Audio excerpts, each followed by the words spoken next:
2020లో కరోనాకు ముందే ఒక ఎడ్యుకేషనల్ ఛానల్ స్టార్ట్ చేశాను. అది కాస్త కరోనా టైంలో ఏఎస్ఎం మ్యూజింగ్స్‌గా మారింది. ఏఎస్ఎం మ్యూజింగ్స్‌లో ఏఎస్ఎం నా పేరు. మీరు ఇలానే పిలవచ్చు. మ్యూజింగ్స్ అంటే మనసులోని మాట లేదా మనసులోని భావాలు. నాకు పూరి గారి మూవీస్ అంటే చాలా ఇష్టం. కరోనా టైంలో ఆయన పూరి మ్యూజింగ్స్ స్టార్ట్ చేశారు. అందరికీ తెలుసు అది ఎంత ఇంపాక్ట్ క్రియేట్ చేసిందో. ఎంతోమంది మ్యాడ్ ఫ్యాన్స్ అయిపోయారు. అదే ఇంపాక్ట్ నా పైన కూడా పడి మనం ఎందుకు ఏఎస్ఎం మ్యూజింగ్స్ స్టార్ట్ చేయకూడదు అని స్టార్ట్ చేశాను.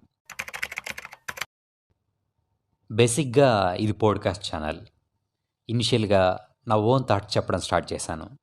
తర్వాత ఫ్రెండ్స్తో కలిసి కొన్ని స్మాల్ వీడియోస్ చేశాను. తర్వాత బుక్స్ చదవడం స్టార్ట్ చేశాను. ఇప్పుడు మేజర్గా బుక్స్ చదవడం నడుస్తుంది. ఓన్లీ బుక్స్కి పరిమితం కాకుండా నాకు ఇష్టమైన మిగతా జోనర్స్కి ఈ పోడ్కాస్ట్ని ఎక్స్పాండ్ చేయాలనుకుంటున్నాను. Like movies, cricket, travel, general things. Soon ఈ టైప్లో కంటెంట్ నా స్టైల్లో వింటారు. ఆల్రెడీ కొన్ని ట్రయల్స్ కూడా స్టార్ట్ చేశాను. సో ఇకపైన ఏఎస్ఎం మ్యూజింగ్స్ మీకు కంప్లీట్ ఎంటర్టైన్మెంట్ ఇవ్వబోతుంది.